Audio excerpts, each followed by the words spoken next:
He entered the bank, his appearance marked by a tattered coat and old shoes. People assumed he was simply another person experiencing homelessness. Then, he spoke calmly, stating, "I own the land this building sits on," and presented documentation to support his claim. The door chimes sounded as it always did upon entry, yet few people acknowledged it.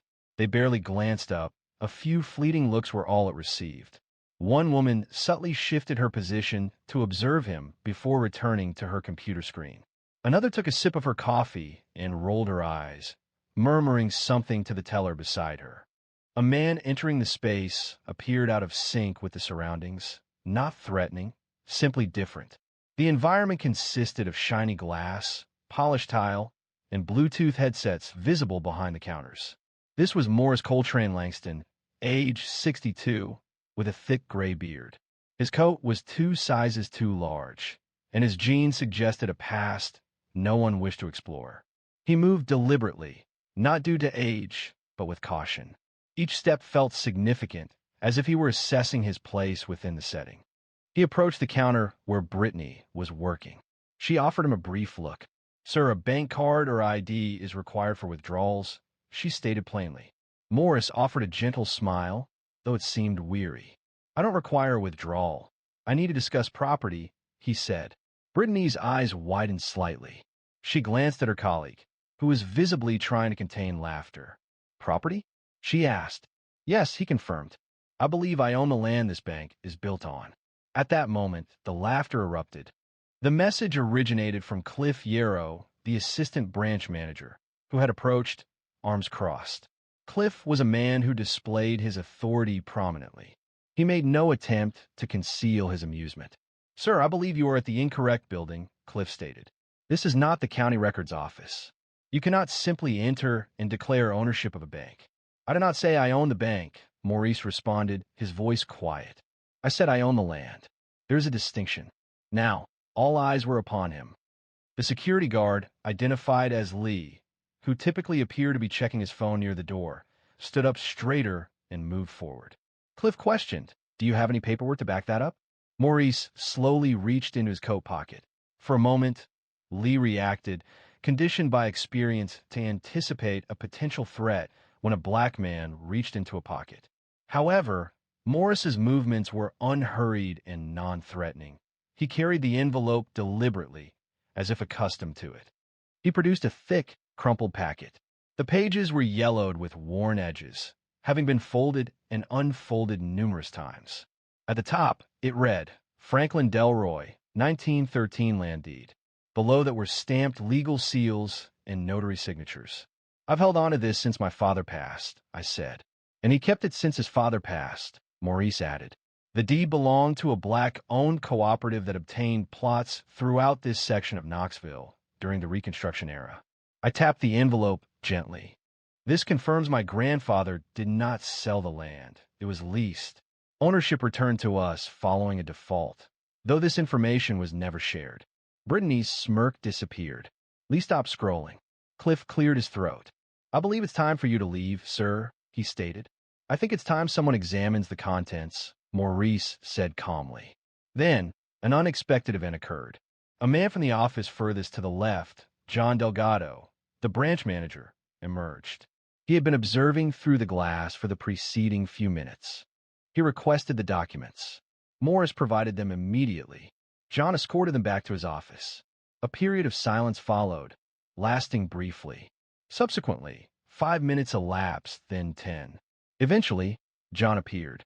His expression was altered. "Connect me with regional compliance on the line." Immediately, he stated. As phones began to ring and conversations grew concerned, Maurice remained still at his position by the counter. He was anticipating something, and they all understood, instinctively, that it wasn't a monetary request. Cliff walked back and forth behind the teller row, massaging the back of his neck, as if that would aid his comprehension of what he's heard. John Delgado continued on the phone, speaking in brief, strained sentences to someone at corporate. His office blinds were partially closed, but every few seconds, a glimpse of his face emerged from the gap. He wasn't smiling anymore. Brittany stood uncomfortably at her station, looking sideways at Maurice, who hadn't moved from his position. His hands were folded, and documents rested gently on the counter in front of him. "Do you want to sit down?" she finally asked, her voice softer. Maurice shook his head. "I've done enough sitting in my life." A man in a tailored suit and thick-rimmed glasses walked in briskly from the back entrance. His ID badge read Gerald Tisdale, Regional Property and Compliance. He went straight to Delgado's office without a word. Moments later, John opened the door again and waved for Maurice. "Sir, would you mind stepping in for a moment?" Maurice nodded once and retrieved his envelope. His boots made a slight scuffing sound against the tile as he entered the office. As the door closed behind him, the remaining staff members quieted. No one spoke. Even the security guard adjusted his position, uncertain whether to remain nearby or act as if nothing was occurring. Inside, the atmosphere was tense. "Mr. Langston," Gerald stated cautiously, "I've reviewed the original deed and the tax history you provided. Could you please tell us where you've been keeping these documents?" "My father kept it in a box of his belongings," Maurice responded. "He was a carpenter, building houses in Alcoa and Maryville before his knees failed. After he passed away, I kept the papers in a locker at a storage unit I used when I lacked permanent housing." Delgado appeared astonished. "You're saying this land was never sold? That the trust was still active?" Maurice retrieved a smaller, more recent envelope and gave it to Gerald. Inside was a typed letter from a small firm in Chattanooga, a probate specialist named Lena Fry, confirming the lapse in city filings and the reversion clause in the original agreement. The letter was dated 6 months ago. I only found it after she assisted me in reviewing some of my dad's old files. "Thought it was junk at first," Gerald said, staring at the paper. His mouth opened a little, but he didn't speak. "Legally," Maurice explained, "this building stood on land that was part of my grandfather's estate. The lease agreement had been temporary. As the bank underwent mergers and changes in ownership over the years, the arrangement wasn't renewed. They simply built on the land, presuming no one would inquire." Delgado rubbed his temple. "That represented decades of transactions," Maurice stated, "and not a single one examined the records far enough back. Everyone seemed to think the past had resolved itself." Gerald rose quickly and gazed out the office window. "We need to involve legal right away," he stated. "Already done," John responded quietly. A voice drifted from outside the office, speaking too loudly. Why would a homeless man return for this now? What would he possibly do with a piece of land beneath a bank? Inside, Maurice noticed. He glanced towards the window, then resumed looking at Gerald. "I didn't come for money," he said. "I came seeking the truth, and perhaps a measure of respect." Gerald turned, finally meeting my eyes. There was a pause. "You are not wrong, but while discussions focused on compliance and liability, something else was unfolding in the lobby. Whispers had escalated to murmurs, and one employee was already texting someone outside the bank. The story, as it turns out, began long before Maurice ever entered that bank. Prior to the advent of smartphones, before suburban expansion consumed agricultural land, before the concept of a man like Maurice could be envisioned, standing serenely with a document, contesting the very core of a multi-million-dollar organization. In 1913, Franklin Delroy, Morris's grandfather, was 23 years old and already recognized within Blount County for his skilled workmanship. His hands constructed churches, schoolhouses, and porches that remained standing a century later. Unbeknownst to many, Franklin was also a member of a discreet, close-knit group of black tradesmen, farmers, and ministers who combined their resources to purchase land. The purpose wasn't financial gain, but a matter of dignity.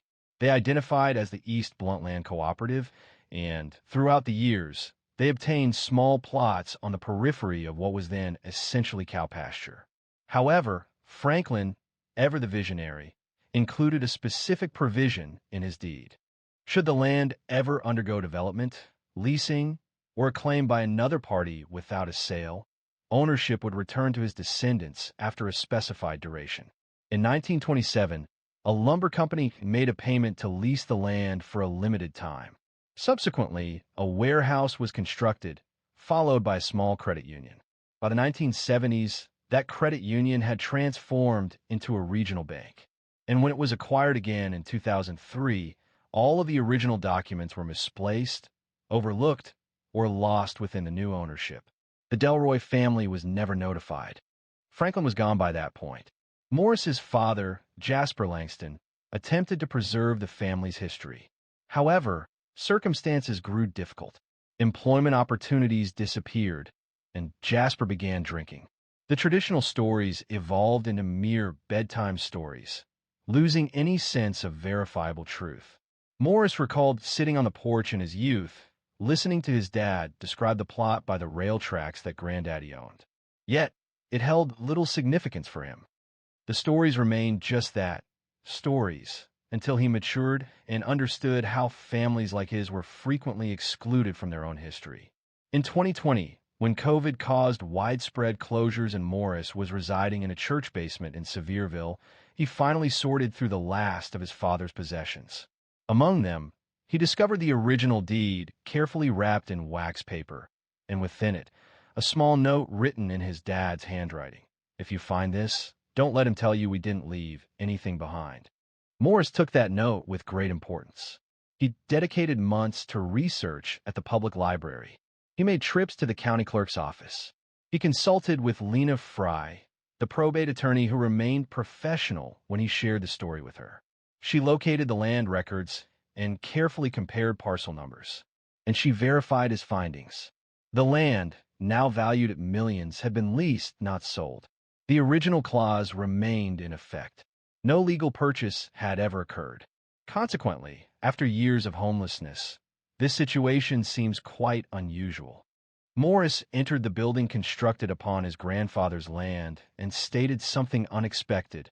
"I believe this belongs to me." At the bank, John Delgado now had the documents spread across his desk. They contained a century's worth of signatures, carbon copies, and ink stamps from courthouses that no longer existed. Gerald, the regional compliance officer, examined one page as if it had committed a personal offense. According to this clause, he stated, "The property returns to the original family if the lease expires without renewal or sale." John confirmed this had occurred twice, and the family was not notified. "That's correct." A significant silence followed.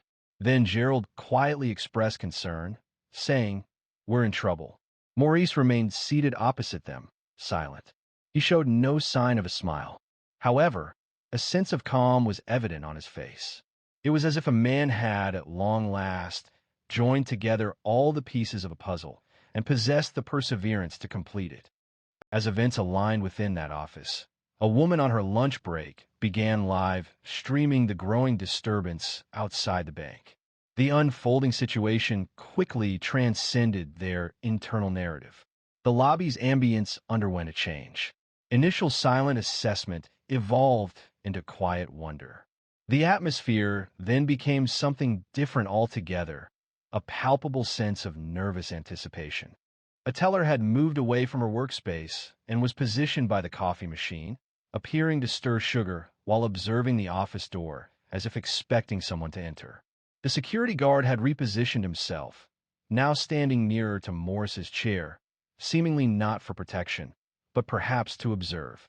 Beyond the glass partitions, John Delgado's office was full. Gerald Tisdale was participating in a video conference with a group of legal representatives from corporate, their faces difficult to interpret. A senior counsel, Mark Levin, repeatedly posed the same inquiry. How did this oversight occur? No one could provide a satisfactory explanation. The numerous transfers of ownership involving various parent companies and banks had obscured the documentation until Morris brought it back to their attention. "There's a public title gap," Gerald stated. "No signed release, no recorded sale." The reversion clause was never satisfied. Mark Levin moved closer to the screen. "Does this man, Langston, possess the original documents?" John stated that he has more than just documents. He has lineage, and we verified the parcel data. It's the same land. The only alterations were the asphalt and steel constructed upon it. Mark pinched his nose. "Okay, here's what we need. Secure a release from this man. Offer a small settlement. Remove him from the building before the press arrives." Maurice, seated quietly nearby, understood their thinking without needing to hear the discussion. He understood the atmosphere. After decades of observing how people assess your value, John ended the call and turned to him. Mr. Langston, would you be willing to settle this today? We could quietly arrange compensation, something equitable. Morris folded his arms. What's fair to you? John paused. That would require negotiation. But if we act quickly, we could avoid unwanted publicity.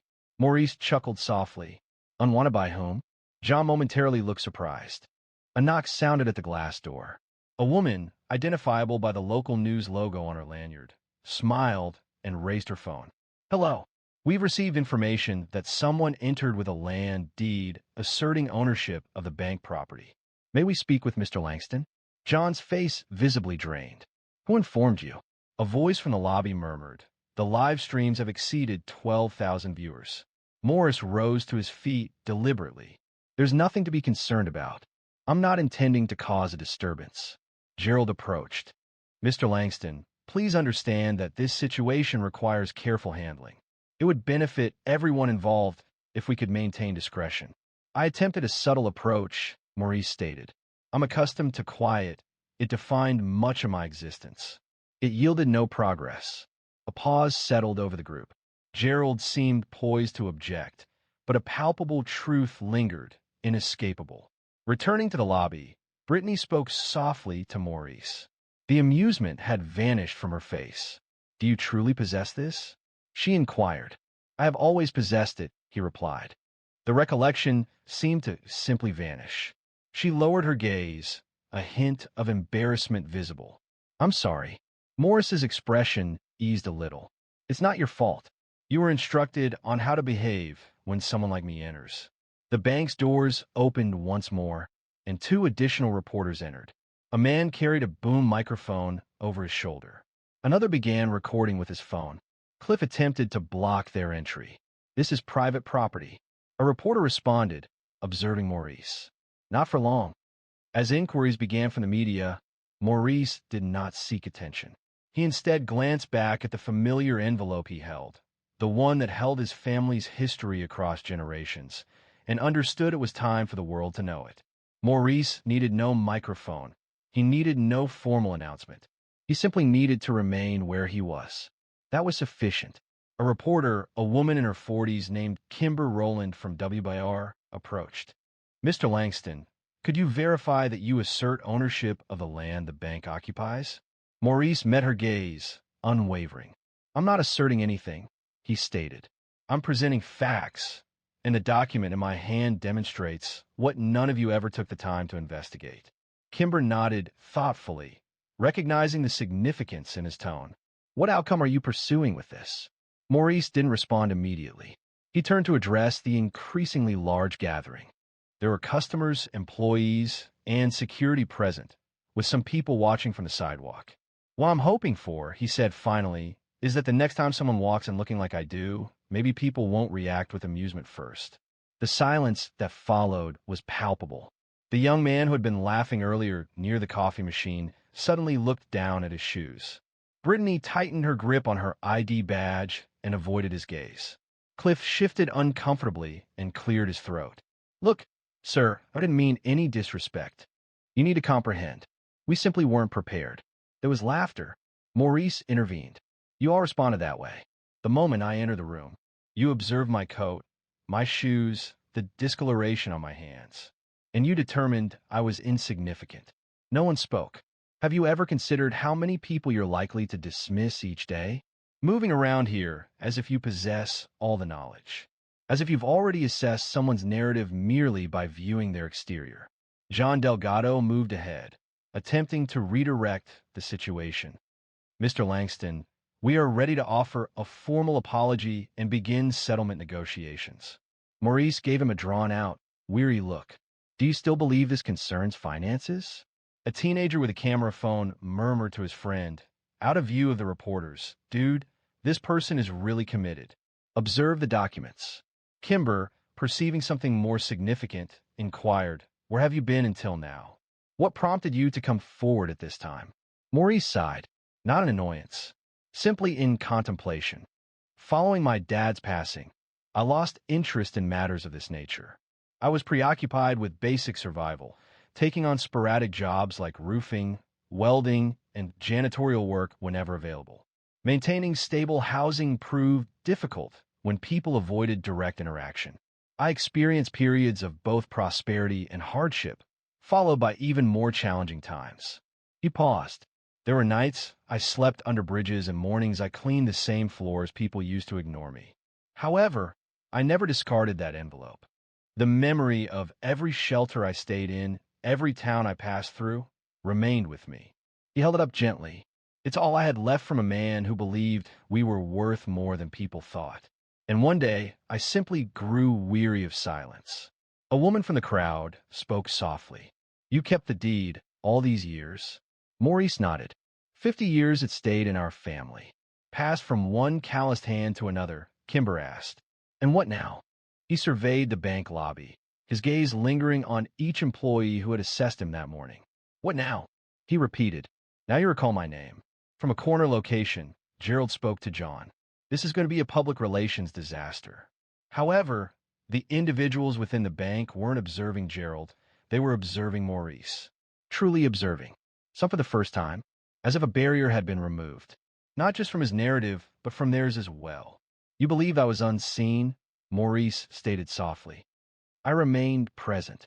You simply didn't observe carefully enough. However, the outside world had already begun to notice.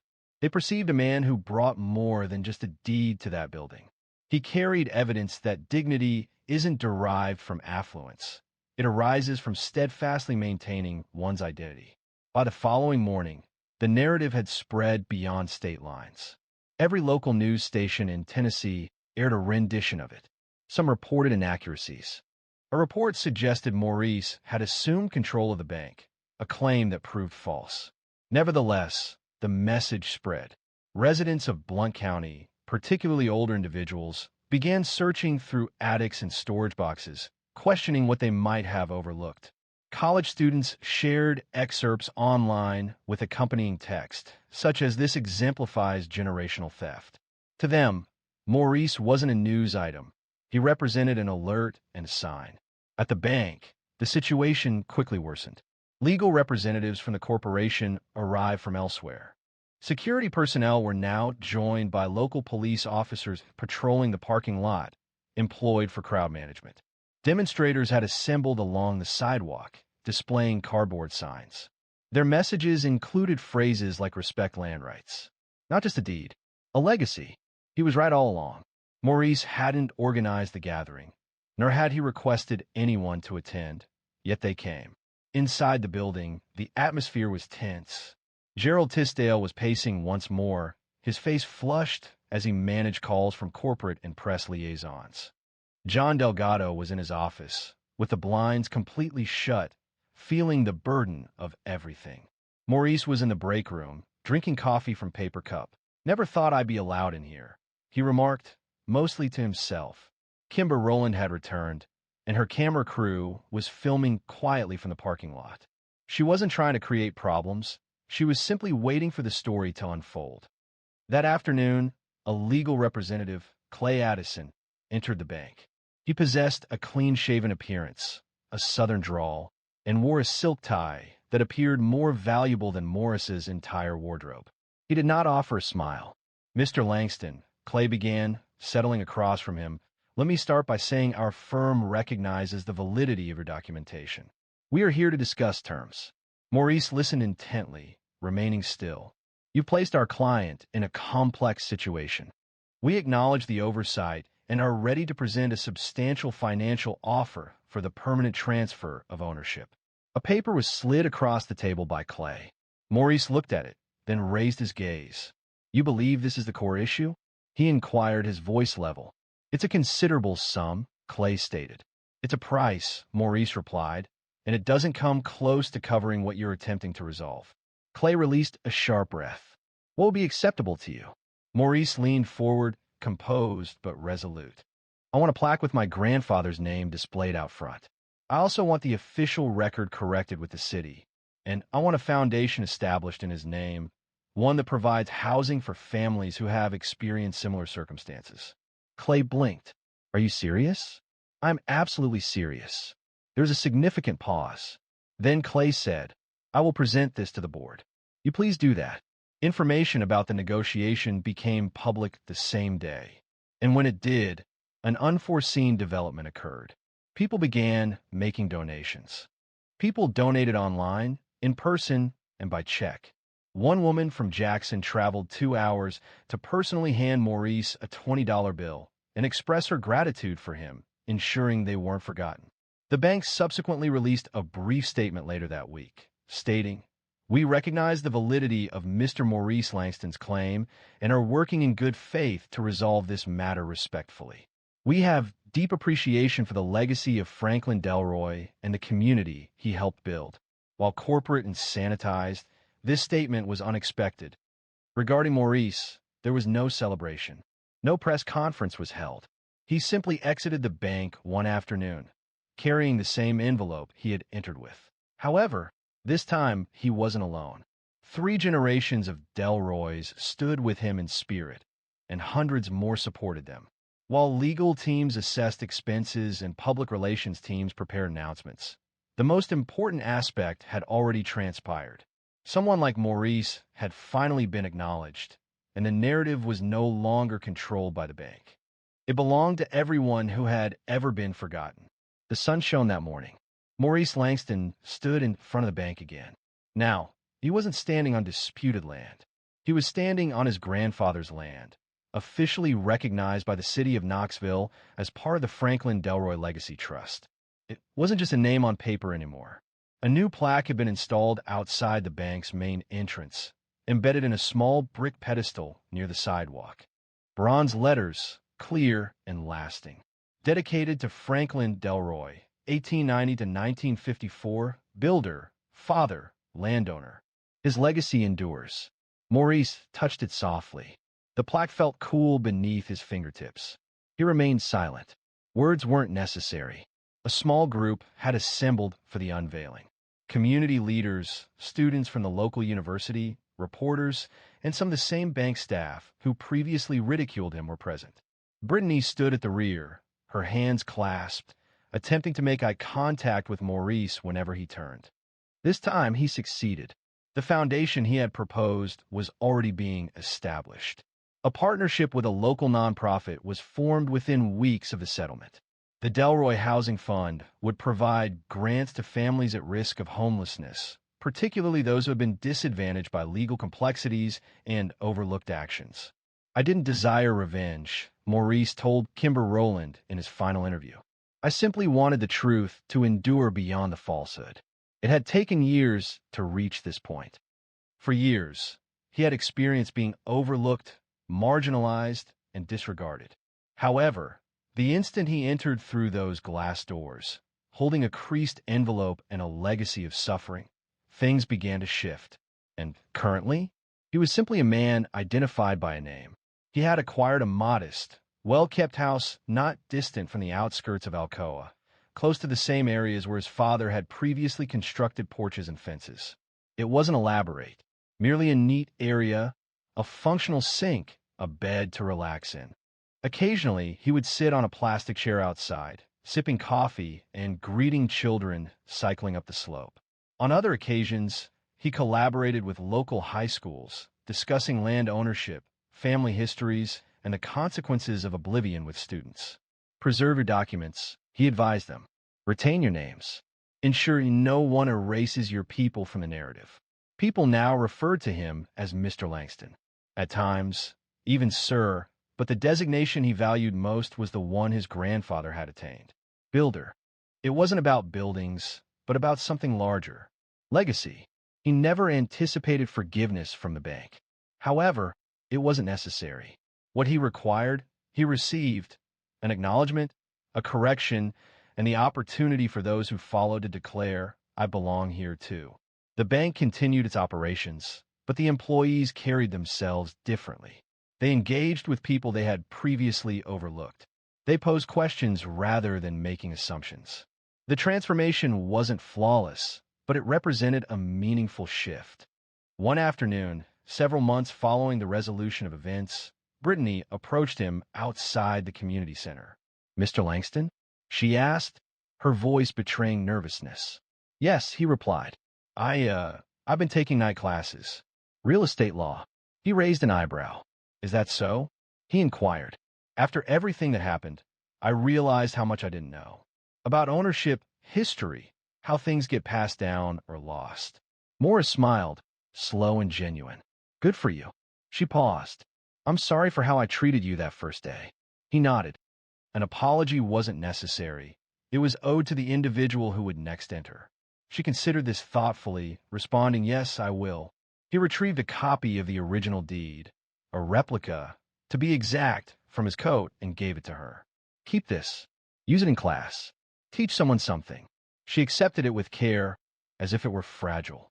As she departed, Morris looked towards the street and observed a group of teenagers assembling at the bus stop across the road. One of them gestured towards the plaque. The others drew closer to listen. He remained silent, allowing them to continue. He simply observed, a quiet sense of pride welling up within him as his grandfather's name emerged in the discussion once more.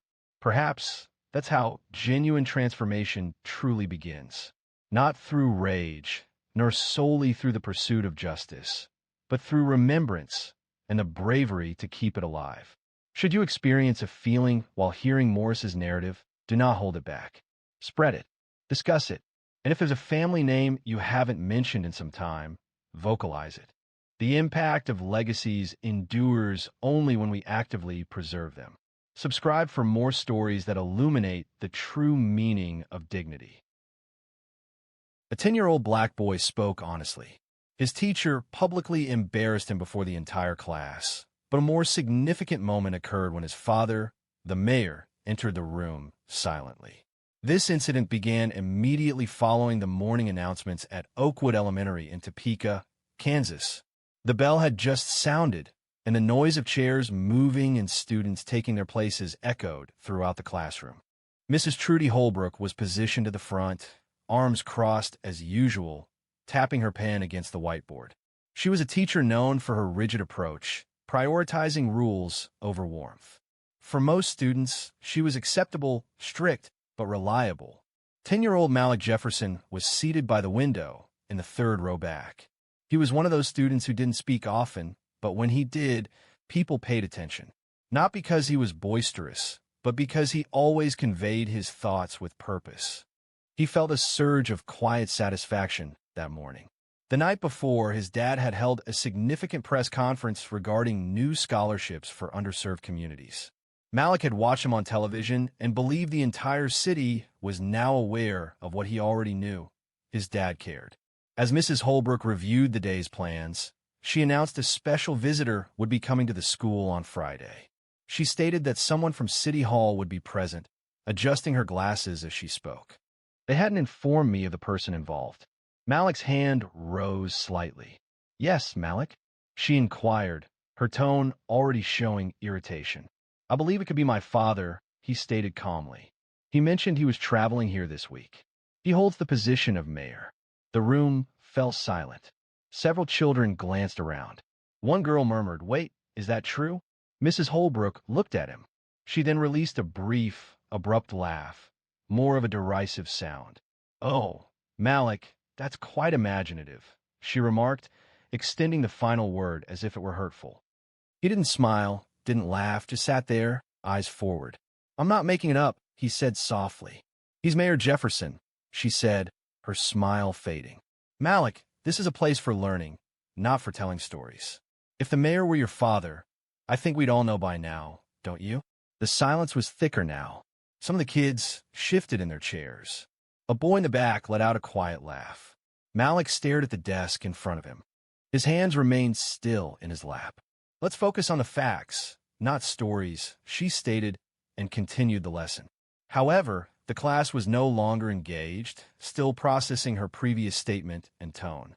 The words were not simply dismissive, they held a sharper edge, conveying a message. "Someone like you couldn't possibly be someone like that, son." The most painful aspect wasn't the content of her words, but the swiftness with which the class embraced them. Jasmine, who typically sat with Malik at lunch, avoided looking at him for the remainder of the morning. Two boys positioned by the window murmured and chuckled each time he spoke. Malik remained silent for the rest of the lesson, not due to fear, but because he felt it wasn't worthwhile. Afterward, that same day, in the hallway, his friend Bryce approached him close to the lockers. "Hey man," Bryce said, sounding somewhat unsure. Malik didn't pause. "Yeah," Bryce acknowledged slowly. She didn't need to phrase it that way. Bryce looked down, thinking she believed he was lying. Malik offered a hesitant shrug, suggesting she tell the principal. Would it make a difference? For a moment, Bryce couldn't respond. Inside the classroom, Mrs. Hallbrook resumed teaching as if nothing had occurred. She likely assumed the incident was resolved. A student had made a false statement, and a teacher had corrected him. Case closed. But that's the nature of words. They don't always fade when the school day ends. The events didn't remain confined to the classroom, as someone beyond those walls had become aware of what occurred and intended to speak out. By Thursday morning, Malik felt uncomfortable. He woke up early, as he always did, dressed, and sat through breakfast with his mom, who observed his unusual quietness. He remained largely silent. He wasn't one to express complaints. That wasn't how he was raised. Nevertheless, a weighty feeling settled in his chest. The feeling lingered, the sting of speaking honestly and being met with derision. As he entered room 204, Mrs. Hallbrook had already begun writing the warm-up exercise on the board. The classroom appeared identical to the previous day. The same rows of desks, the same posters on the walls, the same teacher present. Yet, something felt different. Students whispered more frequently than usual. Several glanced in Malik's direction before quickly averting their gaze. He noticed Jasmine whispering to a classmate, her eyes flickering towards him, a giggle escaping her lips. Then came the moment that reignited the tension. Mrs. Hallbrook started a history lesson, focusing on community leaders and local government. The situation felt heavy with irony, enough to fill the entire school. As she wrote the names of elected officials on the whiteboard, she briefly looked at Malik and gave a smile, but it lacked warmth. "You know," she said, addressing the class, "we should always be cautious about feigning a different identity. Honesty is particularly crucial for significant positions, such as mayor or governor." She refrained from mentioning his name, yet the effect was unmistakable. Every eye in the classroom shifted toward Malik, as if by design. He remained composed, lowering his head and recording the date in his notebook.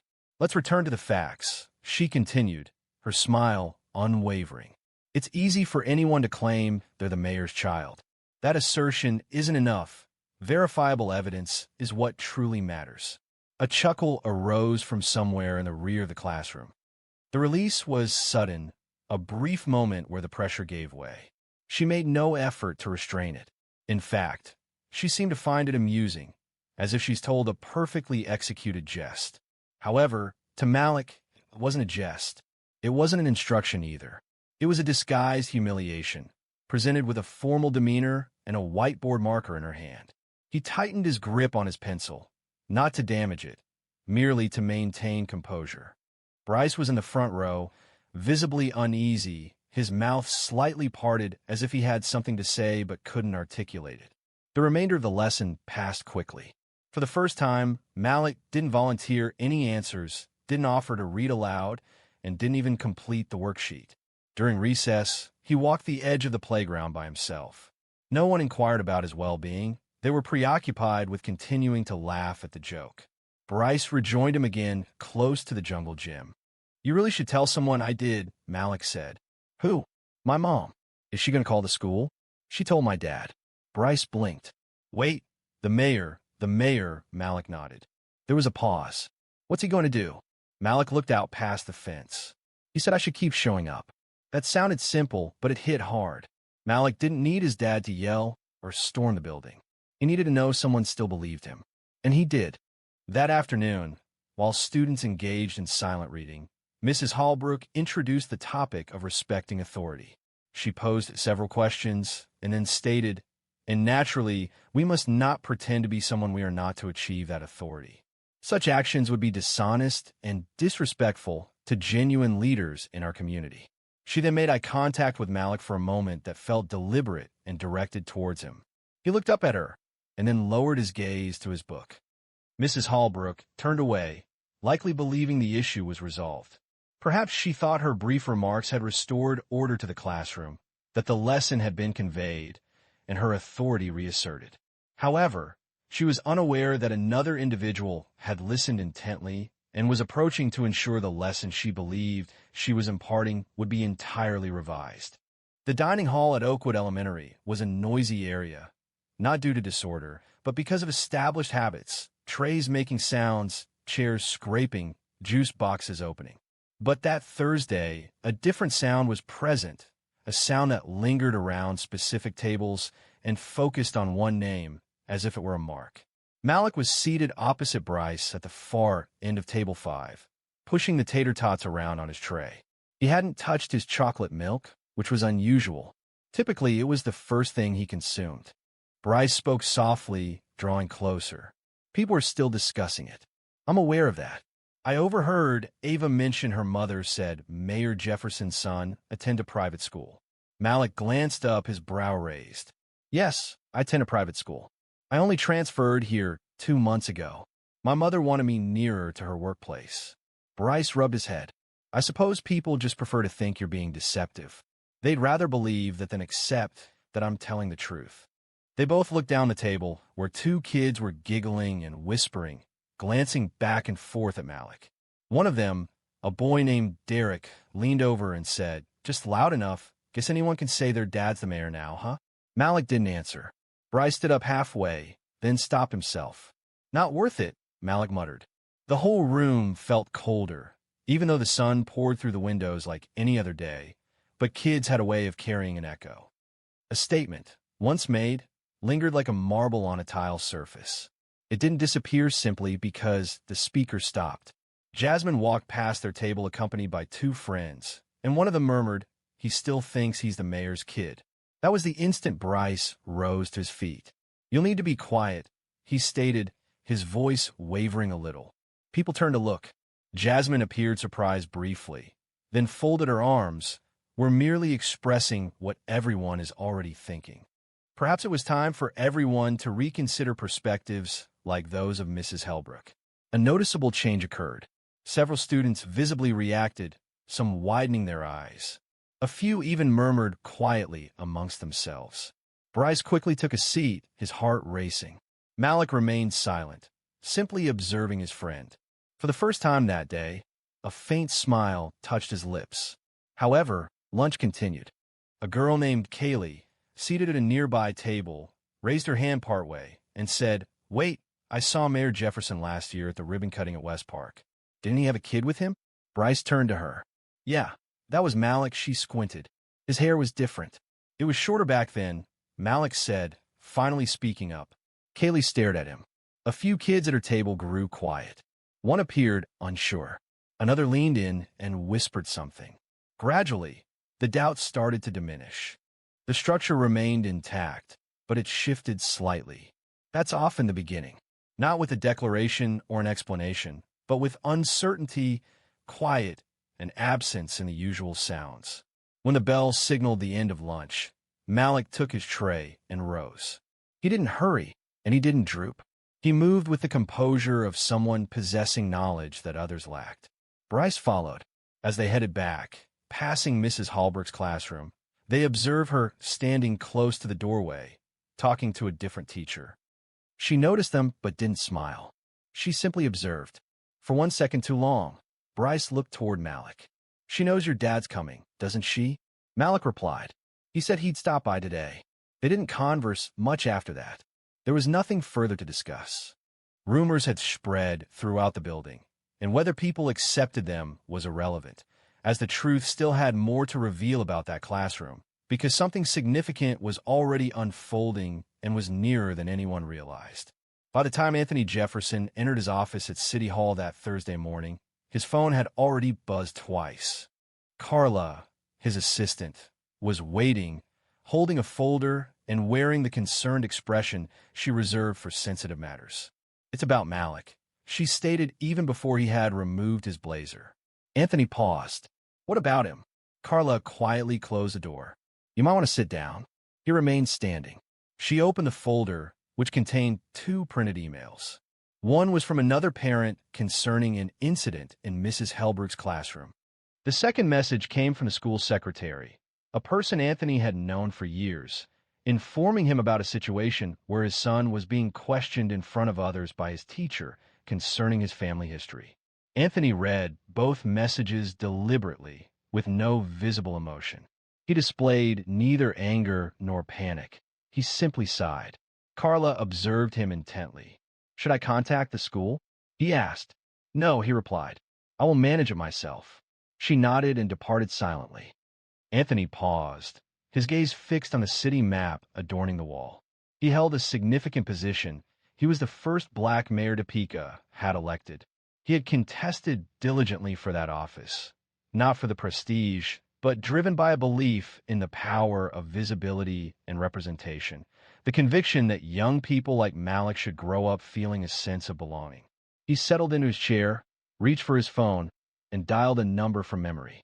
Hello. His wife answered. Did Malik mention anything to you? A moment of silence followed. He recounted yesterday's events to me, she stated. However, he didn't wish to escalate the situation. It is a significant matter, Anthony asserted. She publicly embarrassed him before everyone. His wife released a sigh. He claimed he was fine. He isn't. Another pause followed. So what's your plan? I'm going to the school. Would you like to accompany me? No, but I need you to collect him afterward. Very well, she replied softly. Make it meaningful.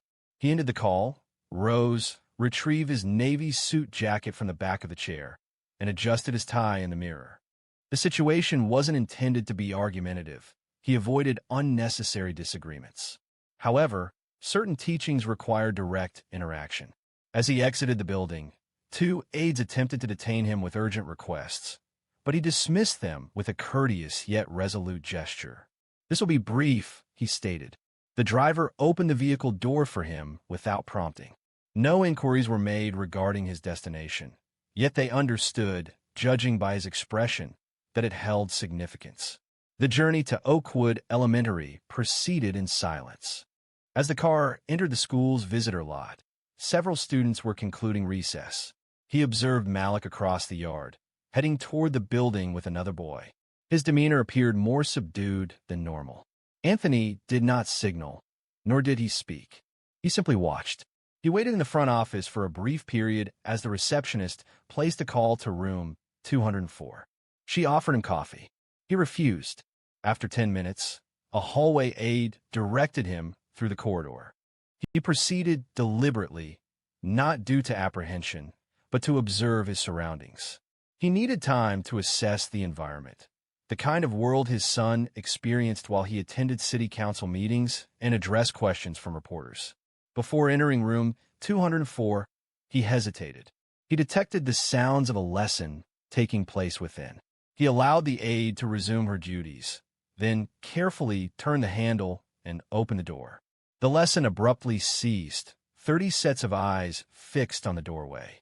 Standing there, tall, poised, and not smiling, was Mayor Anthony Jefferson. Unbeknownst to those in the room, this visit wasn't related to politics. It concerned fatherhood, truth, and ensuring silence wouldn't prevail. The classroom fell silent, as if someone had pressed pause. Mrs. Holbrook's mouth slightly opened. Her marker remained suspended in the air, paused halfway through writing civic responsibility on the board. She didn't move for a moment. Every student's attention shifted from her to the man standing at the entryway. Malik glanced up. He paused momentarily. It wasn't due to apprehension, but something different, a sense of ease, familiarity. The way his father occupied a space wasn't with loudness or spectacle. It was with an inherent quality, a kind that didn't solicit focus. It simply existed. Mayor Jefferson entered, without haste, without agitation. He didn't appear upset. He didn't appear self-satisfied. He appeared like a man who was fully aware of what had been stated, and who wanted it to end. Mrs. Holbrook initiated the conversation. Mayor Jefferson, acknowledging with a single nod, responded, I'm sure it is. She moved aside a little uncomfortably, almost as if making room for him, even though she appeared somewhat displaced. The mayor surveyed the surroundings. "I'd like to address the class briefly, if that's acceptable." She paused. "I hadn't been notified of a... I won't take long." She retreated further. Anthony Jefferson then turned to the students. "Some of you are familiar with me, and others may not be. I am Anthony Jefferson. I serve as the mayor of this city." But more importantly, he paused and let his eyes land on Malik. "I'm Malik's dad." The silence deepened. Not a cough, not a whisper. Even the kids who had been giggling the day before were frozen now. He continued, his tone even. "Yesterday and today, my son was told by someone in authority that he couldn't possibly be who he said he was. That claiming me as his father was some kind of joke." He didn't look at Mrs. Holbrook. Not once. Everyone understood who he was referring to. "I'm not intending to cause anyone discomfort. I don't support that approach. However, I do value significant instances. These are times when individuals gain an understanding of what respect entails and what it doesn't." He paused and looked around the classroom. Respect involves attentive listening, even when a person's narrative differs from your preconceived notions. It requires trusting a student when they speak, particularly when they are sharing their genuine experiences. And it necessitates acknowledging that your expectations do not determine another person's lived reality. A young woman in the front row fidgeted. Malik observed silently, without blinking, carefully taking in every word. Anthony continued. "Serving as mayor involves more than just legislation or official gatherings. It's about demonstrating the right behavior. My son didn't require me to protect him. He needed me to be present. And here I am, yet still no one moved." Then, gradually, he turned to address the woman seated at the room's front. "Mrs. Holbrook," he said, his voice remaining even, "I expect this won't recur. Not to my son, and not to any student." She started to speak, but remained silent. Only a brief, hesitant nod followed. He understood and addressed the class, saying, "I'll leave you to your learning." Malik's gaze met his son's. "We'll talk later," Malik acknowledged, nodding in return. A sense of release washed over him. The first easing he's felt all day. Mayor Jefferson departed without a ceremony or applause. The silence was profound, echoing more powerfully than any possible outburst. In the hallway, Anthony hesitated. He felt no need to glance over his shoulder. Within the classroom, there was no laughter. There was no murmuring. Mrs. Holbrook remained motionless, her hands clasped firmly. The lesson had ceased, yet a different atmosphere had begun. Despite the mayor's departure from the room, the consequences lingered. They persisted significantly. Certain statements cannot be undone, and certain realities remain even after the door shuts. The remainder of the school day proceeded sluggishly, as if the power had been disconnected. The students were more subdued, demonstrating greater concentration. It wasn't fear that prompted their actions, but a heightened understanding. A tangible change had occurred. Mrs. Holbrook attempted to resume her previous approach.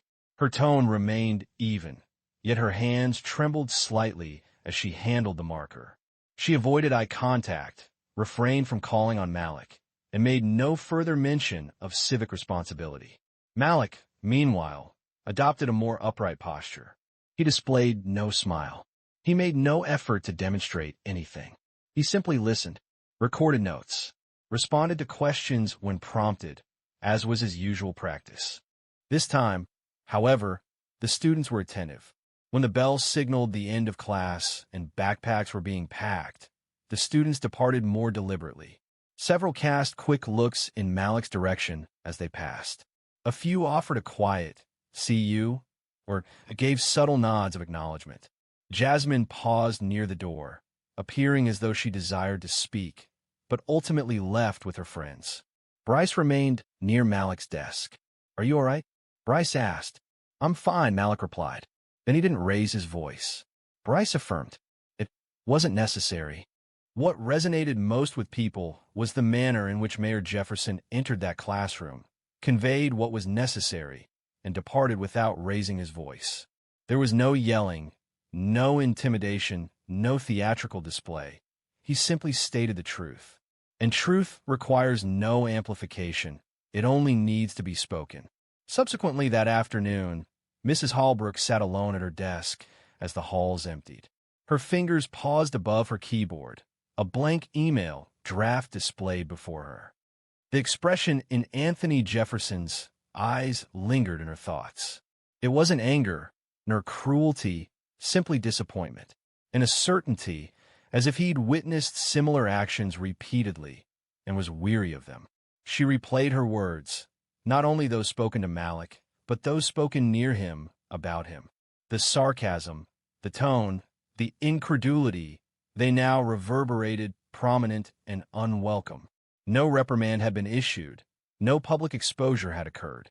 However, the sense of shame was genuine, and it remained. She closed the email without composing a reply. Later that evening, Malik was on the couch completing his homework when his dad entered the room. He loosened his tie and sat down next to him. "You conducted yourself admirably," Anthony remarked. Malik looked up. "I didn't do anything." "You didn't yield, you didn't recede, and that's significant," his father responded. Malik shut his notebook. "Why didn't you speak to her earlier?" he inquired. "I wanted you to develop your own voice initially," his father explained. However, when someone discredits your reputation in front of a group of people, it's no longer a subtle matter. It becomes a public affair. And I don't allow public disrespect to go unaddressed. Malik paused briefly. He observed that she appeared frightened, and she should have felt responsible. A period of silence followed, where they felt at ease and were being truthful. Subsequently, Malik's mom brought in dinner. The television displayed the evening news in the background.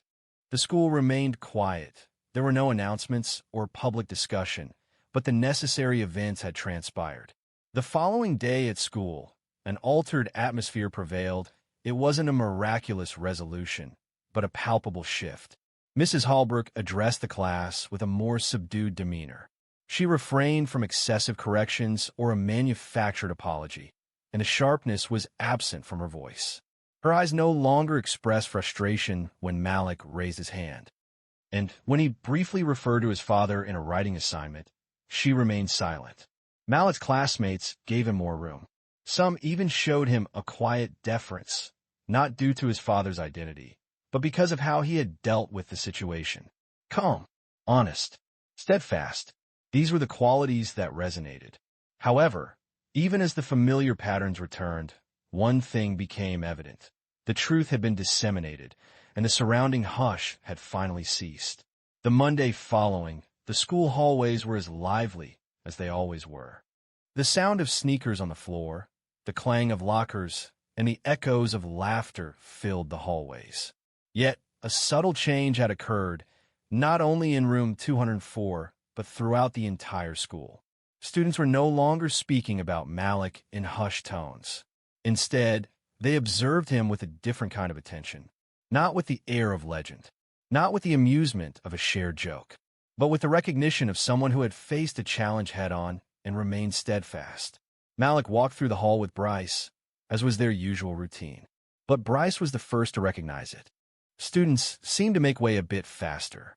Some even offered silent nods as they passed. It wasn't from fear, it was a sign of respect. It wasn't solely because Malik's dad held the office of mayor. It was Malik's own quiet confidence, which needed no justification.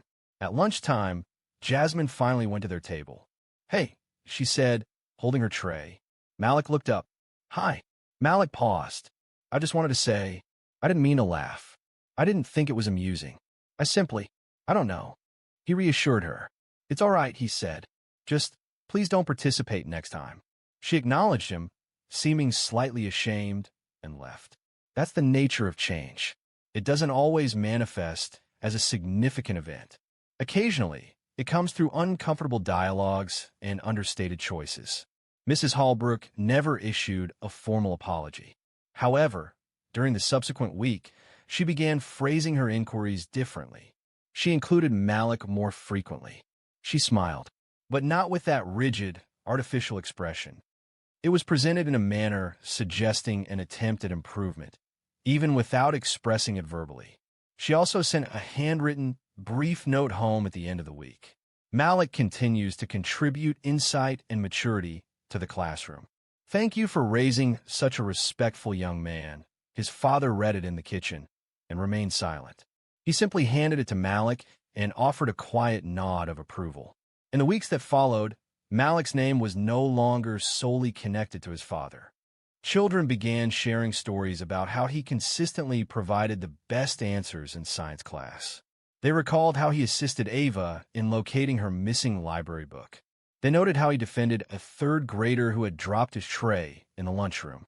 The narrative concerning the mayor entering room 204 was, naturally, still recounted. However, it wasn't the humorous ending that resonated. It was the underlying message. That dignity carries more weight than loudness. That truth doesn't invariably require corroboration, but warrants acknowledgement. It's important that even a classroom, particularly a classroom, should not be a place where someone is told what they cannot be. Malik did not revisit the matter. He didn't need to. He demonstrated what needed demonstrating. His father had expressed what needed expressing, and the silence that previously attempted to overwhelm him had been broken.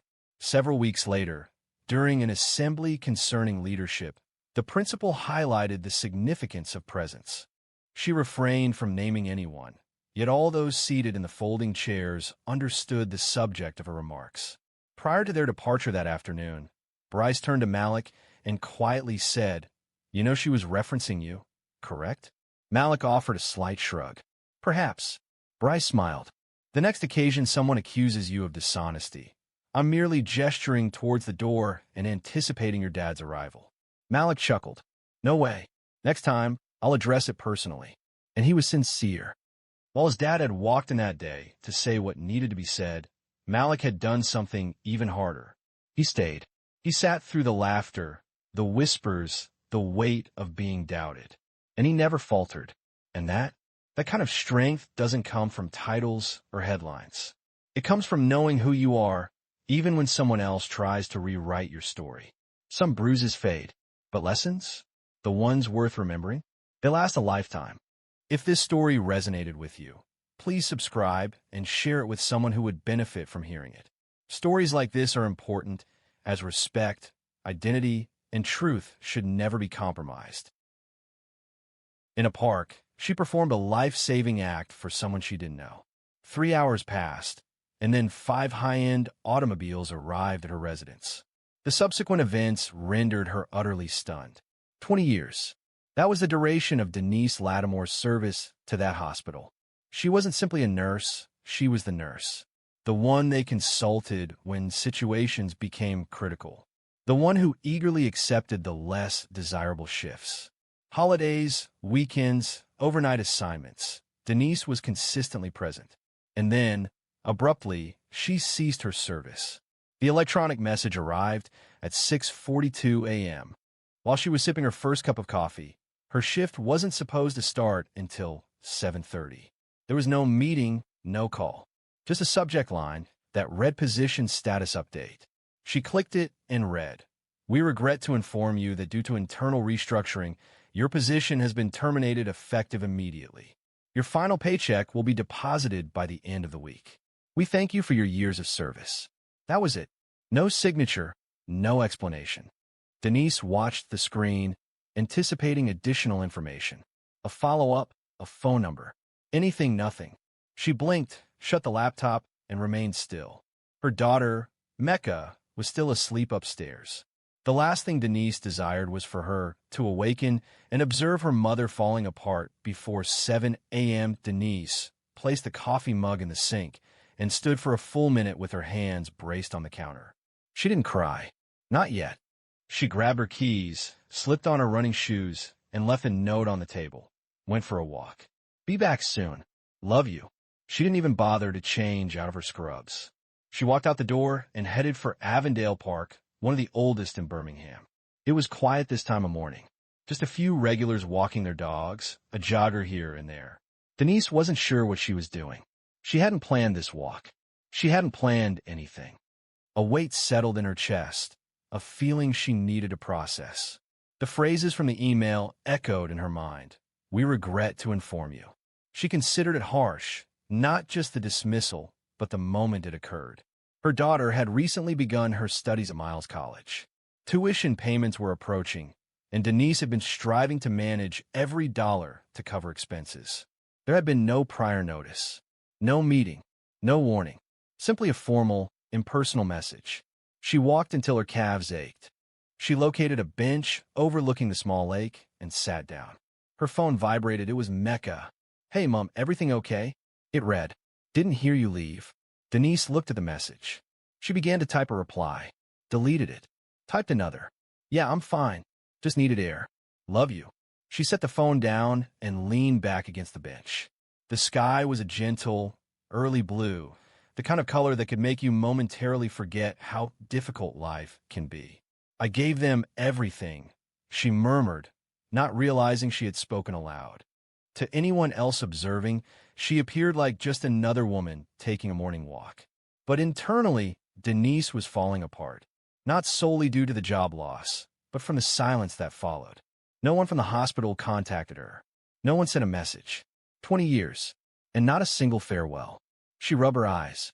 She wouldn't cry in a park, but something within her altered right then. Perhaps it was exhaustion. Perhaps it was grief. Perhaps it was anger disguised in a gentler form. For the first time in a long time, Denise felt still. Not okay, just still. Then she heard it. A sound. Quick, sharp, like someone hitting the pavement hard. She turned her head. A man had fallen near the trail, just beyond the row of hedges. He was maybe in his late 50s, face down on the ground, motionless. People looked, but no one moved. But Denise did. Denise didn't hesitate. Her body kicked into gear before her mind even caught up. She rose quickly, running towards the man prone on the asphalt. As she approached, the heat of the pavement was noticeable, along with the odor of sweat and a metallic tang. She wasn't sure if it was blood or fear. He remained still. "Sir?" she asked, kneeling beside him. "Can you hear me?" There was no response. Several individuals had paused at a safe distance. No one advanced. She carefully turned him over, observing his chest for signs of life, his neck for a pulse. His complexion was ashen. A bluish tint was appearing on his lips. Denise placed her fingers on the side of his neck. She felt nothing. "Call 911, she shouted without looking up. Someone mumbled, "Already did," but it seemed unimportant. She began counting seconds. She tilted his head back, checking his airway. Then she leaned in, delivered 2 quick breaths, and started compressions. 1, 2, 3.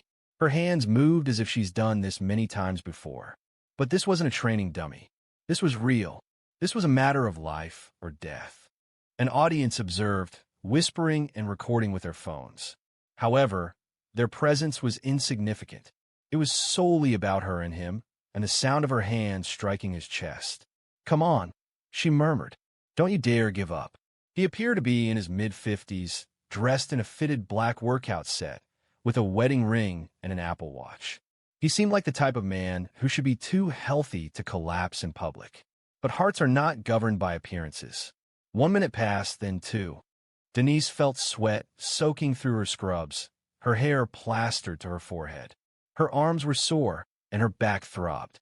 She continued working, focusing on her breathing. She compressed and counted. The silence was intense, a silence that felt like it was holding its breath. Then he gasped. The breath was weak and strained, but it was a breath. Denise moved closer. "Hey, are you with me?" His eyelids flickered. His chest moved a slight movement. Paramedics arrived less than a minute later. 2 of them rushed from the ambulance, carrying equipment. "I got him breathing," Denise said swiftly, stepping aside to allow them to take over. "No pulse when I arrived." I immediately began compressions. One of the medics acknowledged her. "Are you a nurse?" She replied I was. He didn't have time to inquire further. They proceeded with urgency. Oxygen mask, defibrillator pads, and vital signs assessment. Denise retreated, allowing the trained professionals to take charge. Her hands trembled. Someone behind her commented, "You saved him." She turned to see a woman, mid-30s, a jogger, visibly anxious. "You were incredible," the woman added. I didn't know what to do. Denise nodded once. then turned her eyes back to the man on the ground. She didn't need thanks. She just needed him to live. As they loaded him onto the stretcher, one of the paramedics looked at her and said, "You bought him time. That man's lucky you were here." Denise gave a tired half-smile. "I guess we both are," she said, watching as the ambulance pulled away. Sirens off. That was usually a good sign. The crowd began to thin, individuals returning to their daily lives as if nothing had occurred, as though they hadn't just witnessed a stranger die in return before their very eyes. Denise remained still for a brief moment, her heart racing. She then proceeded back towards the bench where it all began, sat down once more, and picked up her phone. Mecca had sent another message. "Mom, are you okay? Would you like me to bring breakfast?" Denise gazed at the message, her thumbs pausing above the screen. She then typed, "I'll be home soon." An event occurred. "I'll explain when I return," she texted. She didn't know the man's name, didn't know if he'd survive the day. Her actions weren't for praise. It was a reaction. It was inherent. It was her purpose. Although her professional role had shifted, her identity remained unchanged. But the world had a peculiar habit of returning when you least anticipated it. Denise didn't realize how quickly that return would happen. 3 hours later, Denise was back home. Mud clung to her shoes, a souvenir from the park, and she was still wearing her scrubs. Mecca had prepared eggs and toast, placing them on the stove before heading to her shift at the daycare. The house was silent, punctuated only by the ticking of the wall clock, which consistently ran 5 minutes fast. Denise settled onto the front porch, cradling a chipped mug of green tea. She held it with both hands, attempting to find comfort in its warmth rather than dwell on the persistent tension beneath her ribs. Her thoughts were jumbled, with fragments of the incident in the park and recollections of the chilling email. She couldn't erase the image of his face, the initial stillness of his chest.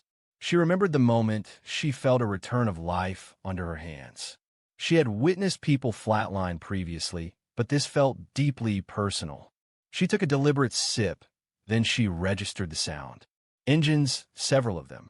She raised her head from her mug and blinked. 5 luxury vehicles approached her street, following one another. These weren't simply elegant cars. They were the type usually seen in magazines or on social media influencers' profiles.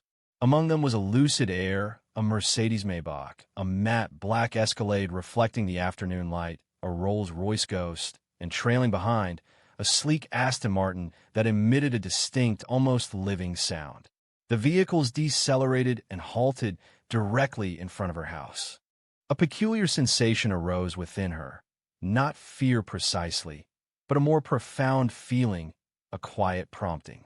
This concerns the events that followed. The entrance of the Lucid opened. A man emerged, tall, wearing a sharp suit, untied, charcoal gray with a black shirt beneath. He was clean-shaven, silver highlighting his temples, his face bearing a tranquil expression as if possessing an eternity. It required a moment for recognition, but when he spoke, her breath halted. "Ms. Lattimore," she rose deliberately. He advanced, his walk fluid and assured, yet unpretentious. "I believe you saved my life earlier today," he stated. At the park, Denise peered, trying to recognize him. Appearing calm, without any signs of distress, with his complexion restored and his eyes bright, he seemed almost transformed. But it was indeed him. You collapsed," she observed. "I did," he confirmed with a slight nod. "And I understand I wouldn't have recovered if it weren't for your assistance," she commented, setting down her mug. "How did you locate me?" He responded with a gentle, almost regretful smile. "A person with my resources usually has people managing specifics, but let's just say I was highly driven." She felt her throat tighten. "I didn't do it for any reason." "I know," he said swiftly. "That's precisely why I'm here." A younger woman, likely in her mid-30s, emerged from behind him, stepping out of the Escalade with a thick envelope and a small tablet. She remained silent, simply waiting. "My name's Roland Greaves," the man stated. "I have several companies, primarily in logistics and software. It's not a flashy business, but I've achieved success. Earlier today, I was approximately 30 seconds from not experiencing another sunrise." Denise adjusted her posture, her jaw moving.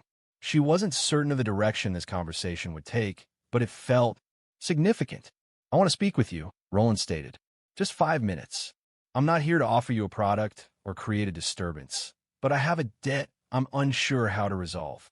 She hesitated, remaining uncertain. She then said softly, "You're welcome to sit if you wish." He nodded once. "Thank you." They proceeded together to the porch. She observed the cars passing by. No one else emerged from the vehicles. As he settled into a chair, Roland surveyed the surroundings. "Pleasant place. It has a lived-in feel." "That's right," she replied. "Mecca's room is the one with the damaged blind." She explained that she had broken it while trying to chase away a wasp. He smiled. "Sounds like a spirited individual." "Is she?" A brief pause occurred. He then turned to her. "May I ask you a personal question?" She nodded. "Why didn't you wait for another person to assist?" Denise inhaled deeply. "Because if it were me, I would have hoped someone wouldn't wait." He observed his gaze downwards. He nodded slowly. Then, he looked in her eyes once more. I needed to hear that, but Roland hadn't come solely to thank her. He'd come with a proposition, one that would assess the extent of her trust in the kindness of strangers. Denise leaned back in her chair, her arms crossed over her chest. "So," she said, maintaining a level tone, "what precisely is this concerning?" Roland moved closer, his elbows gently on his knees.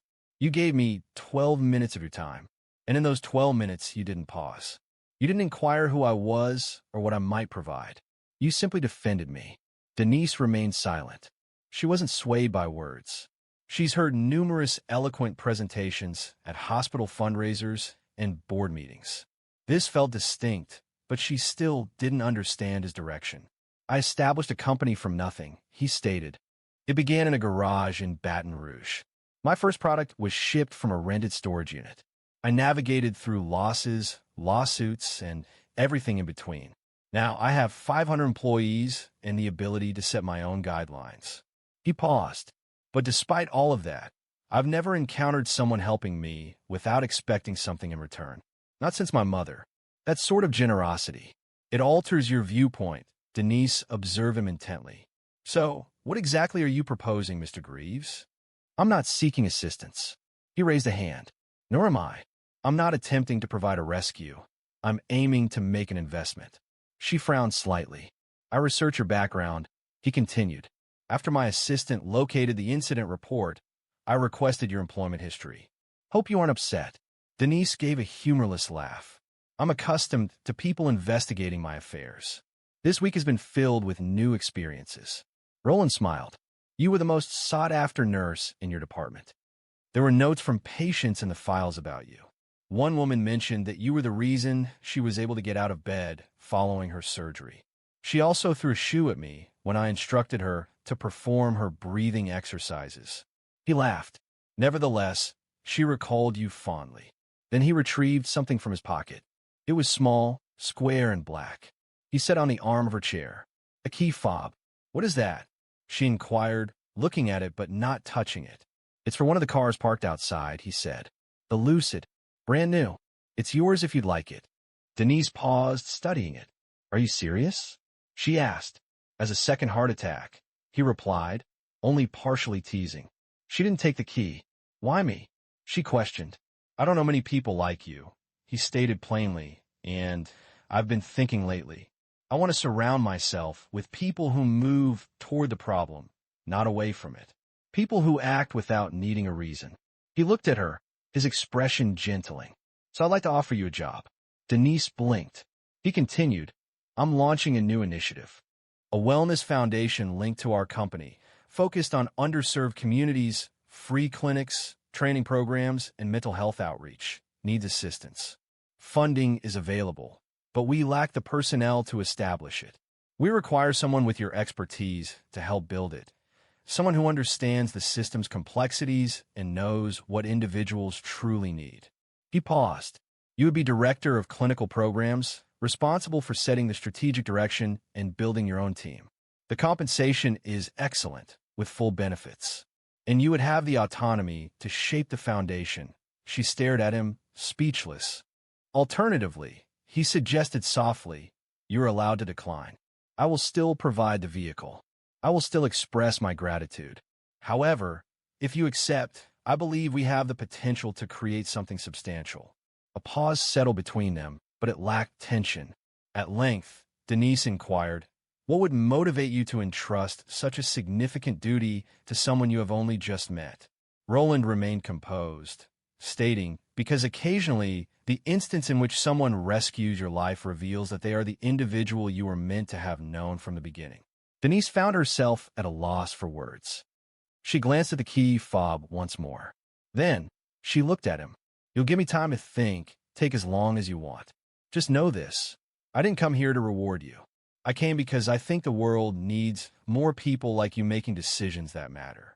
But as soon as Roland left, Denise's heart remained unsettled. If anything, it pounded faster, because accepting meant stepping into something she wasn't sure she could manage, and that scared her more than losing a job ever did. That night, Denise remained restless. She sat on the bed's edge in the dimness, the faint light from the hallway offering little illumination. Her fingers followed the contours of the advanced key fob still on her nightstand, and used since Roland departed. It seemed overly substantial, overly swift, too remarkable to be genuine. She had experienced disappointment previously, not solely connected to the hospital. Years earlier, Mecca's father had pledged them security, only to disappear as debts accumulated. Denise understood from a young age to be wary of smiles, even those that appeared gentle. However, this opportunity felt different. It wasn't charity, it was a chance, one she hadn't anticipated. Needing a moment to herself, she put on a hoodie, placed the key fob in her pocket, and went outside. The Lucid remained, parked silently beneath the streetlight, its design distinct, its paint rich and flawless like midnight. She opened the driver's side door, anticipating an alarm. There was none. The vehicle greeted her as if familiar with her. Within, the cabin remained still and quiet, the dashboard illuminated with a gentle hum. She refrained from starting the engine. Instead, she simply sat, her palms resting on the steering wheel, inhaling a scent reminiscent of fresh leather and potential. She didn't register Mecca until the passenger door opened. "Okay, Mom," her daughter stated, entering the car. "Who did you rescue? And what sort of James Bond operation were you involved in?" Denise looked up, surprised. "What are you doing awake? The porch light was on, and you weren't in your room." "That's code for Mom is spiraling." Mecca glanced around. "This car is insane," by the way. Denise sighed. "It was the man in the park. He found me." Mecca turned sharply. "What? How?" He's not just some guy. His name's Roland Greaves, owns like 3 companies. He offered me a job." Mecca's eyes widened. "Doing what?" "Building something. A clinic. A program. He wants me to run it." "Wait. He once met you, almost lost his life, and now wants you to lead his company's health division?" "That's the summary." Mecca reclined in the seat. "And you're presently in the car he provided. Because you haven't decided yet. I don't want to accept something I didn't earn." "Mom," Mecca said, looking at her, "you save his life. You deserve the air in this car." Denise remained quiet. "Look," Mecca continued, "I understand. You're apprehensive. This feels like an opportunity that's almost unbelievable. You always said, fear doesn't get to run the show. You told me that the night before my first recital. That was different." "No, it wasn't." Mecca's voice softened. "This might be the first time in your life someone sees your worth openly. Not after 10 years. Not when you're desperate. But right now. And you're hesitating because you're used to fighting for scraps." Denise turned to look at her. "You think I should take it?" "I think. Do not allow fear to guide your decision." They remained silent for a while longer. The following morning, Denise drove the Lucid. She drove slowly, not far, just a few miles down to a nearby diner, where she and Mecca used to eat breakfast when Mecca was little. She needed a place to think without feeling confined. While she drank her coffee, an older man in a corduroy jacket sitting at the counter gave her a polite nod. "Beautiful car outside," he said. Denise turned, feeling a little unsteady, still adjusting. "Can't complain about good fortune," he remarked, moving his cup. "You simply need to ensure you utilize it wisely." But Denise understood that blessings invariably carried a cost. and the subsequent action would necessitate her abandoning everything she believed about herself to evolve into someone else. Assuming she possessed the bravery, Denise remained in her kitchen, her arms crossed, observing the document Roland's assistant had provided. It detailed the job description and compensation package. The title, Director of Clinical Programs, still felt unfamiliar, like something that belonged to someone else. The numbers on the salary line alone made her chest tighten. She'd always been modest, made her way on steady, honest work. Never dreamed of six figures, certainly not with benefits and a personal driver listed in the perks. It felt unreal, uncomfortable even, but not because it wasn't real, because part of her believed she didn't deserve it. Denise answered the phone, not to contact Roland, but to reach out to someone else, a name she hadn't spoken in years. "Hi, is this Bernardine Willis?" A moment of silence. Then a recognizable voice responded, "Yes, who is calling?" It was Denise. Denise Lattimore. They had worked together at Jefferson Medical when they were both assigned to the night shift. Another pause, then a surprised laugh. "Girl, are you kidding me? Denise? From 2A? I thought you disappeared. I was let go this week." The line was silent for a moment. "And you? You were excellent." "That's what I believed as well." Denise outlined the situation concisely. The collapse, the man, the offer. Bernardine expressed quiet disbelief. "And you're contacting me because?" "Because I harbor doubts, and because I fear I might not be adequate." Bernardine responded immediately. "Denise, the hospital never appreciated your value. We all recognize that. You mentored half those new employees while they rewarded positions to individuals who couldn't recall the crash cart protocols." Denise laughed once. "I recall. When someone recognizes your value and offers you the opportunity to influence things, embrace it." Denise felt a warmth behind her eyes. "And what if it fails?" she inquired. "Then you'll leave with your head held high, as you always have. But don't decline because you believe you'll be out of place. You're not. More than most." That night, Denise didn't pace the floor. She didn't overthink. She retrieved the contract, reviewed it completely, and then signed. The following morning, Roland contacted her. "I allowed you a few days," he stated. "You weren't required to have them," Denise responded. "My decision is made." A pause followed on his end, then a drawn-out breath. "Are you certain?" "I am certain." She continued, "However, I require one thing from you." "Anything."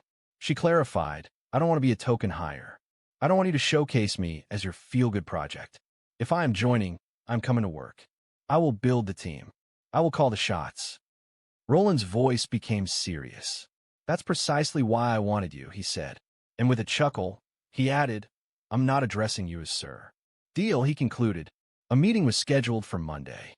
He would have his legal team finalize onboarding procedures. She would visit the campus they were assessing in Tuscaloosa, the location for the first community clinic. After she ended the call, Denise paused in the kitchen, her bare feet on the tile floor, as sunlight streamed through the blinds. She had just made what felt like the biggest decision of her life. It wasn't born of necessity, but of deliberate choice. Mecca appeared at the head of the stairs, still in pajamas, rubbing her eyes. "You're up early," she observed. "I have work to do." Her daughter addressed her. "Did you take it?" Mecca replied, "I did." Mecca smiled. "I'm proud of you, Mom," she said. "I'm proud of me, too." However, Denise understood that this wasn't the conclusion. It marked the start of a life she never imagined achieving, and she was now entering it, not as someone pleading for a place, but as someone asserting her right to it. When Denise first passed through the double glass doors of the building in Tuscaloosa, the feeling wasn't one of intrusion. It felt like returning to a familiar place. The building wasn't elaborate, not yet. The flooring was concrete, the walls unadorned, and wires still protruded from the ceiling, but she envisioned it clearly.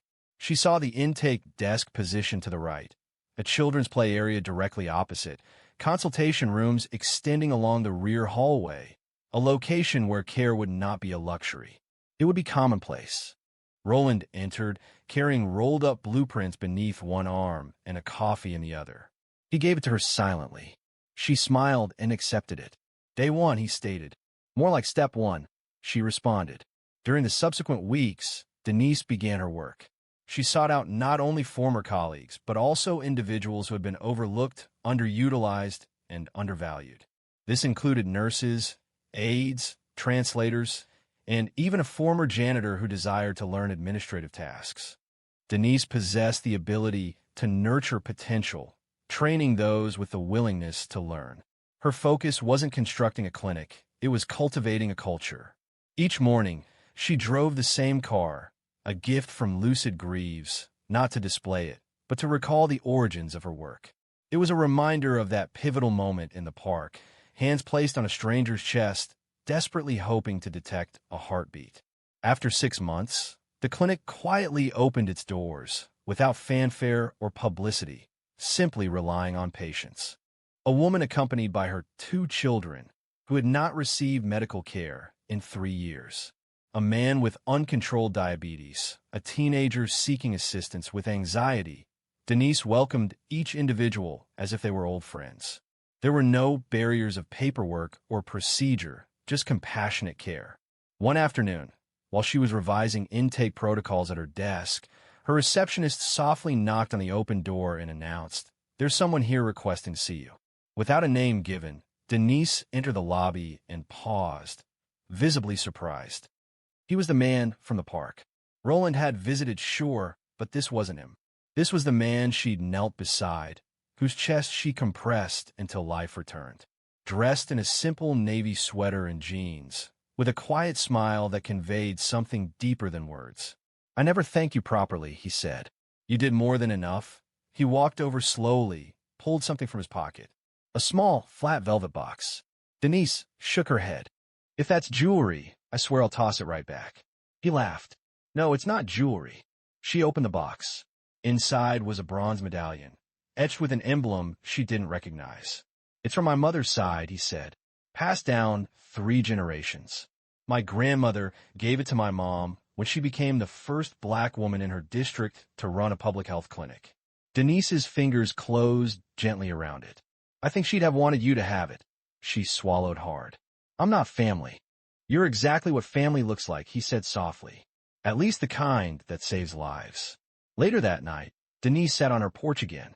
Not with tea, with silence. The good kind. The kind that lets you breathe. The street was quiet. No more engines. No more questions. Just peace. Mecca stepped out, leaned on the railing beside her. "Long day?" she asked. "Best kind," Denise said.